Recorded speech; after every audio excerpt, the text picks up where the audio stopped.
Hello. I just want to share कि मैं perfect नहीं हूं। मैं भी स्ट्रगल करता हूं और शायद इसी वजह से आपसे ये बस शेयर कर पा रहा हूं। आज का टॉपिक थोड़ा हैवी है। It's depression. It is not just a word. ये एक साइलेंट स्ट्रगल है जो हर दूसरा इंसान फेस करता है। So let's talk real about it. Depression का मतलब ये नहीं है कि हम वीक हैं। मतलब सिंपल है, हमारी लाइफ के कुछ पैटर्न्स, कुछ हैबिट्स, कुछ रिलेशनशिप्स हमें उस जोन में पुश करते हैं जहां से निकलना मुश्किल फील होता है। और ऑनेस्टली मैं मानता हूं कि उससे निकलना इजी नहीं होता है, बट इम्पॉसिबल भी नहीं होता। जेम्स क्लियर ने अपनी बुक एटॉमिक हैबिट में बोला है, you do not rise to the level of your goals, you fall to the level of your systems. मतलब अगर तुम बड़ी बड़ी सोच करके बैठ जाओगे मैं एक दिन में सब कुछ चेंज कर लूंगा, तो वो पॉसिबल नहीं है।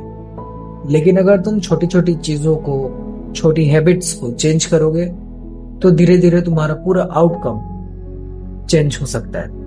एंड डिप्रेशन के अगेंस्ट यही फॉर्मूला काम आता है। डिप्रेशन से निकलना कोई एक बिग मिरेकल मूवमेंट नहीं होता। ये होता है छोटी छोटी चीजों का एडिशन। जैसे रोज 10 मिनट्स वॉक करना, सुबह उठते ही साथ डूम स्क्रोलिंग में नहीं लग जाना, अपनी दिन की शुरुआत पॉजिटिव नोट के साथ करना। ये सब चीजें छोटी है, बट एटॉमिक हैबिट का फंडा यही है कि small habits compound into big results. अगर आपको अपना एक पूरा सिस्टम चेंज करना है तो अपनी हैबिट्स चेंज करनी होगी, और इसकी शुरुआत छोटे छोटे चीजों से होती है। अब बात करते हैं एक और बड़ी वजह, family. It can be toxic family, toxic relationships. बहुत लोग सोचते हैं फैमिली तो फैमिली है, टॉलरेट करना पड़ेगा। बट सच ये है कि अगर कोई आपका मेंटल पीस खराब कर रहा है, चाहे वो आपका फैमिली मेंबर हो कि दोस्त हो, तो आपको एक बाउंड्री बनाना सीखना पड़ेगा।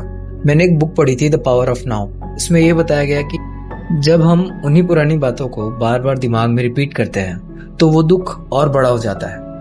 बाउंड्रीज का मतलब ये बिल्कुल नहीं है कि आपको डिसरिस्पेक्ट करना है किसी की, बल्कि इतना समझना है कि आपकी पीस भी इंपॉर्टेंट है। अगर डिस्टेंस क्रिएट करना पॉसिबल नहीं है तो एटलीस्ट आप मेंटली डिटैच हो जाइए। एंड मोस्ट इम्पॉर्टेंट, सब चीज को पर्सनल लेना बंद कीजिए। डिप्रेशन की एक बड़ी वजह होती है एक्सपेक्टेशन, खुद की या दूसरों की थोपी हुई एक्सपेक्टेशंस। सोसाइटी बोलती है आपको ये करना चाहिए, फैमिली बोलता है आपको वो करना चाहिए, और एट द एंड हम खुद को कम समझने लगते हैं। बुक इकिगाई में इसका एक सिंपल आइडिया है, हर इंसान के पास रीजन टू लिव होता है। वो रीजन हमेशा बड़ा नहीं होता, लाइक आपको नोबेल प्राइज जीतना है। कभी कभी वो चीजें छोटी भी होती है, जैसे किसी को स्माइल कराना, किसी को हैप्पी फील कराना, कुछ एक न्यू स्किल सीखना। प्रॉब्लम ये है कि हम अपना रियल पोटेंशियल वेस्ट कर देते हैं क्योंकि उस प्रेशर में हम उसे यूज ही नहीं कर पाते। अगर आपके अंदर कोई टैलेंट है और आप उसे रोज 1% बेटर करने में लगाते हैं, तो at the end of the year आपके पास वो 365% ग्रो करेगी। तो अगर मैं इन पॉइंट्स को समराइज करूं, हैबिट्स चेंज करने होंगे, प्रेजेंट में जीना सीखना होगा, बाउंड्रीज बनाना सीखना होगा, आपको अपना इकिगाई खोजना होगा। मीन्स एक छोटा पर्पस जो आपको डेली मोटिवेट करे। और हाँ, सबसे इंपॉर्टेंट, बात करो एक दोस्त से, एक प्रोफेशनल से, या इवन मुझसे भी। You can talk to yourself too. Silence तोड़ना ही हीलिंग का फर्स्ट स्टेप होता है।